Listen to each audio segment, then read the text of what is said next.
Hello everyone welcome to Pradeep CGC education. तो आज मु बाउंस राइन पार्ट 2 नहीं आसी। पार्ट 1 आम पूर्व आलोचना करते।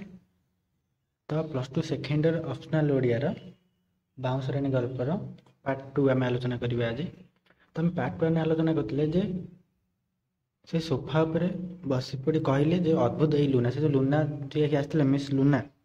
तो सी आसीथिले छाड़ी आसी साइला परे से कही जे अद्भुत एई लुना ए झील लुना समग्र पृथ्वीर 2/3 एका एका घूरी आसला। डर भय संकोच से कौन बोली जाने ना।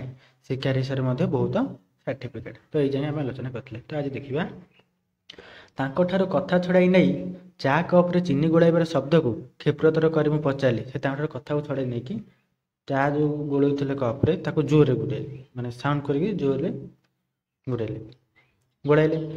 शिकारी माने ये बाघ हाथी मारी खूब सर्टिफिकेट अर्जन कर कहले शिकारी ये जो बाघ हाथी मारती ये मारिकी से सर्टिफिकेट अर्जन कर गदगद कंठरे कहले हाँ गोटे झील पाखे किसी सहज नुहे कथा।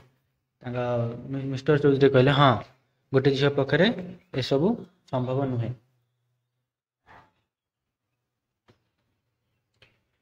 मु प्रसंग घुराई नेबा उचित मन कली सी प्रसंग घुराई ने उचित मन कली काले से अन्य किसी भाभी पारती अंततः मु तांकु विश्वास करूना कहले सी अन्य किसी भाभी पारती अंततः मु तांकु विश्वास करूना जे तांको स्त्री जे कि मिसेस चौधरी तांको काले विश्वास करूना से कथा जानतु बोली मु कोनोसी दिन चेष्टा करना से कथा जानतु बोली से कोनोसी दिन चेष्टा करना से तांको विश्वास करूना केजाणी कहीं तांको कष्ट देवा मो पाखे संभव हो पानी। तो मिसेस चौधरी जी तांको कष्ट देवाई चाहते क्या मिस्टर चौधरी को कहली हे मु भूली जाइए कहले मु भूली तो जाइए कौन ना तुमर से प्रिय बांधवी अर्चना आज फोन करता कहले तुम से प्रिय बांधवी अर्चना आज फोन करता बड़ व्यस्त भाव तुमको खोजुला बड़ व्यस्त हो तुमको खोजुला मु जेते पचारि कौन दरकार कुह मु कहबी जेते पचारे तुम कौन दरकार कुह मु कहबी ऑफिस डिस्टर्ब करिया उचित नुहे बोली मुझे जेते बुझेली से बुझला नहीं कहले ऑफिस समय तुमको जिते डिस्टर्ब करिया जेते ठीक नुहे बोली मुझे जिते बुझेली से बुझले नहीं से बुझला नहीं। तुम्हें तो मना कर 10टा ରୁ 4ଟା अंततः आज तुमको कहीं किसी कहबे ना। तो मिस्टर चौधरी मना करते 10टा ରୁ 4ଟା पर्यटन कहीं किसी कहबे ना। मोर अजस्र चेष्टा सत्वे मो कथा टिके जे उष्मता थिला यह मु बुझी पारुथली कारण आज दिन तमाम से ऑफिस रे नथिले कारण से आज दिन जाक ऑफिस रे नथिले छुट्टी नहीं थिले मोर जानिबार आशंका हुए तो जरूरी कामर आड़ थिला तार जानवर कौन थी जरूरी कम किसी जरूरी कम था जो से छुट्टी नहीं थिले मु चाहे देखिली से सामान्य विव्रत बोध कर से देखिले जे स्वामी जी मिस्टर चौधरी टिके विव्रत व्यस्त टिके मन कर चा कपटी बढ़ई दे दौ अगत्या कहली अर्चना तार फोन नंबर देछि चाहिए खबरटा बुझीपार से चा देकी कहली अर्चना तार फोन नंबर दे तुम जो चाहब बुझीपार थाउ बड़ बोर कले से कहले थाउ बड़ बोर करे से 1000 कामर बराद कर कलिकता रही रही से ओडियार बा ओडिशार मानचित्र जमी भूली जाइए कहले से कलिकता रही रही ओडिशार मानचित्र जमी भूली जाइए।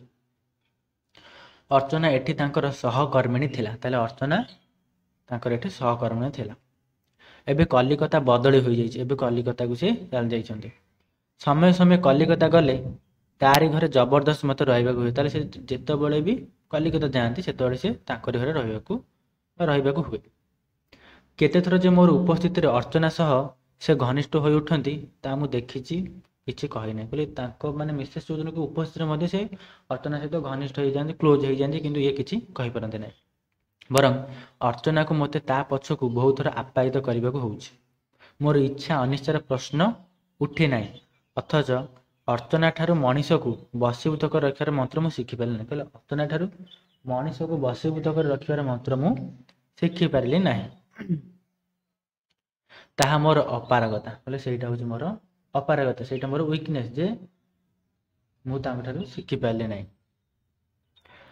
बेले बेले मु प्रगल्भ हो उठिले मोर स्वामी को बोध हुए ताहा कटु माने हुए चट करी कथार मोड़ से घुराई दियंती किंबा एक अजଣା कंठरे आघात करते मते रोकी देबा पाई ମୁଁ ଜାଣେ ମୋର ଚପଳତା ତାଙ୍କୁ ଅସହ୍ୟ ଲାଗେ। ଯେତେବେଳେ କିଛି କଥା କୁହନ୍ତି ସେ ତାଙ୍କୁ ବଦଳାଇବା ପାଇଁ ଚେଷ୍ଟା କରନ୍ତି। ଏକ ବିବାହିତ ସ୍ତ୍ରୀ ଏକଥା ଆଶା କରିନଥାଏ। ଗୋଟେ ବିବାହିତ ସ୍ତ୍ରୀ ଏକଥା କେବେ ହେଲେ ଆଶା କରିନଥାଏ। ମୁଁ ଯାହାକୁ ଭଲ ପାଇ ବହୁ ମନାନ୍ତର ସୃଷ୍ଟି କରି ଦୁଇ ପରିବାର ଭିତରେ ସେ ସ୍ୱୀକାର କରି ନେଇଥିଲେ ସମଗ୍ର ଜୀବନ ପାଇଁ। କିନ୍ତୁ ଏହାର ଅର୍ଥ ନୁହେଁ ଯେ ମୁଁ ତାଙ୍କୁ ଦାସାନୁଦାସ କରି ରଖିବି କିମ୍ବା ସେ ମଧ୍ୟ ତାଙ୍କର ଖେଳଣା କଣ୍ଢେଇ କରି ଖେଳିବେ। ଏହାର ଅର୍ଥ ନୁହେଁ ଯେ ମୁଁ ତାଙ୍କୁ ମୋର ଦାସାନୁଦାସ କରି ରଖିବି କିମ୍ବା ସେ ମୋତେ ଖେଳଣା କଣ୍ଢେଇ ବୋଲି ଖେଳିବେ। ମୋର ଅନ୍ୟ ମନସ୍କତା ଭାଙ୍ଗି ଦେଇ ସେ ପ୍ରଶ୍ନ କଲେ, ତାଙ୍କର ଅନ୍ୟ ମନସ୍କତା ଭାଙ୍ଗି ଦେଇ ସେ ପ୍ରଶ୍ନ କଲେ, କିଶୋର ପ୍ରିପାରେସନ୍ ଏଥର କିପରି ହୋଇଛି? କହିଲେ କିଶୋର ପ୍ରିପାରେସନ୍ ଏଥରକ କିପରି ହୋଇଛି? এইটা যে তার লাস্ট চান্স, କହିଲେ ଏଇଟା ତାର ଲାଷ୍ଟ ଚାନ୍ସ। କାରଣ କିଶୋର ଯେ ବଡ଼ ପୁଅ ତାଙ୍କର, ତ ସିଏ କ'ଣ କରୁଥିଲା, କମ୍ପିଟେଟିଭ୍ ଏକ୍ଜାମ୍ ପାଇଁ ପ୍ରିପାରେସନ୍ କରୁଥିଲେ। ମୁଁ ଯନ୍ତ୍ର ପରି ଉତ୍ତର ଦେଲି, ପଢ଼ୁଛି ତ ତେଣିକି ଯାହା ହେବ। ତ ମିସେସ୍ ଉତ୍ତର ଦେଲେ, କହିଲେ ସେ ପଢ଼ୁଛି ତ ତେଣିକି ଯାହା ହେବ। ମୁଁ ନିଜେ ହିଁ ତ ଭାଗ୍ୟ ଉପରେ ବିଶ୍ୱାସ କରେ ନାହିଁ। କହିଲେ ମୁଁ ନିଜେ ହିଁ ତ ଭାଗ୍ୟ ଉପରେ ବିଶ୍ୱାସ କରେ ନାହିଁ। ଫଳ ବି ସମସ୍ତଙ୍କୁ ପ୍ରାପ୍ତ ହୁଏ ନାହିଁ। କହିଲେ ଫଳ ବି ସମସ୍ତଙ୍କୁ ପ୍ରାପ୍ତ ହୁଏ ନାହିଁ। ସାନ ଝିଅଟା ଦିନକୁ ଦିନ ଶୁଖି ଯାଉଛି, ତାକୁ ଡାକ୍ତର ଦେଖାଇବା ଦରକାର। କହିଲେ ସାନ ଝିଅଟା, ଯେ ତାଙ୍କ ସାନ ଝିଅ ସେ ଦିନକୁ ଦିନ ଶୁଖି ଯାଉଛି, କହିଲେ ତାକୁ ଡକ୍ଟର ଦେଖାଇବା ଦରକାର। ଟନିକ୍ ଫନିକ୍ ନ ଖାଇଲେ ତାର ହେଲ୍ଥ ଖରାପ ହେଇଯିବ। କହିଲେ ଯଦି ସେ ଟନିକ୍ ଫନିକ୍ ନ ଖାଇବ ତାହେଲେ ତାର ହେଲ୍ଥ ଖରାପ ହେଇଯିବ। ମୁଁ ବି ଭାବୁଥିଲି ସେଇଆ। କହିଲେ ମୁଁ ବି ସେଇଆ ଭାବୁଥିଲି। ତାଙ୍କର ପ୍ରଶ୍ନର ଉତ୍ତର ମୁଁ ଯଥାସମ୍ଭବ ଠିକ୍ ଠିକ୍ ଦେଉଥିଲି। କହିଲେ ତାଙ୍କ ପ୍ରଶ୍ନର ଉତ୍ତର ମୁଁ ଯଥାସମ୍ଭବ ଠିକ୍ ଠାକ୍ ଦେଉଥିଲି।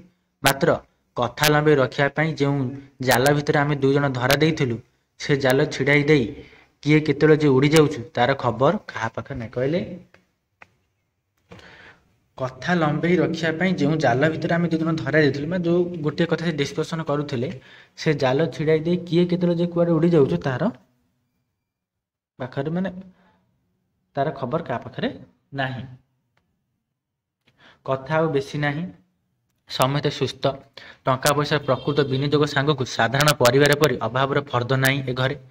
ଯାହା ଅଛି ତାହା ସେ ପୂରଣ କରିପାରିବେ ନାହିଁ। ଅଯଥା କାହାକୁ କଷ୍ଟ ଦେଇ ଲାଭ କଣ? କହିଲେ ଯାହା ତ ଅଛି କିଛି ଅଭାବ ନାହିଁ, ଟଙ୍କା ପଇସାର କିଛି ଅଭାବ ନାହିଁ, କିନ୍ତୁ ଯାହା ଅଭାବ ଅଛି ସେ ପୂରଣ କରିପାରିବେ ନାହିଁ। ଅଯଥା କାହାକୁ କଷ୍ଟ ଦେଇ କିଛି ଲାଭ ନାହିଁ। ସେ ବୋଧହୁଏ କିଛି କହିବାକୁ ଚାହାନ୍ତି, ମାତ୍ର କହିପାରୁ ନାହାନ୍ତି। ଏପଟ ସେପଟ କରି ପୁରୁଣା କାଗଜଟା ସେ ଦେଖୁଥିଲେ। ଅଗତ୍ୟା ମୋତେ ହିଁ ତାଙ୍କ ପଥ ପ୍ରସ୍ତୁତ କରି ଦେବାକୁ ହେବ। ହସି ହସି ମୁଁ କହିଲି, ଦେଖ ଏଇ ରଙ୍ଗର ଉଲ୍ଟା ତମର ପସନ୍ଦ? କହିଲେ ଦେଖ ଏଇ ରଙ୍ଗର ଉଲ୍ଟା ତମର ପସନ୍ଦ କି ନାହିଁ? ତୁମେ ତ ଦିନକୁ ଦିନ ଯେମିତି ଟୋକା ହେଇଯାଉଛ, ସେଥିରେ ତୁମ ପାଇଁ ଚଏସ୍ କରିବା କଷ୍ଟ। କହିଲେ ତମେ ଯେମିତି ଦିନକୁ ଦିନ ଟୋକା ହେଇଯାଉଛ, ତମ ପାଇଁ ଚଏସ୍ କରିବା କଷ୍ଟ। ହଁ ଭଲ କରି ଦେଖ ଡିଜାଇନଟା ଭଲ ଲାଗୁଛି କି ନା? କହିଲେ ଟିକେ ଭଲ କି ଦେଖ ଡିଜାଇନଟା ଭଲ ଲାଗୁଛି କି ନାହିଁ। ସେ କହିଲେ, ମିଷ୍ଟର ଚୌଧୁରୀ କହିଲେ, କାହିଁକି ଏତେ ପ୍ରଶ୍ନ କରୁଛ ବା କାହିଁକି ଏତେ ପରିଶ୍ରମ କରୁଛ?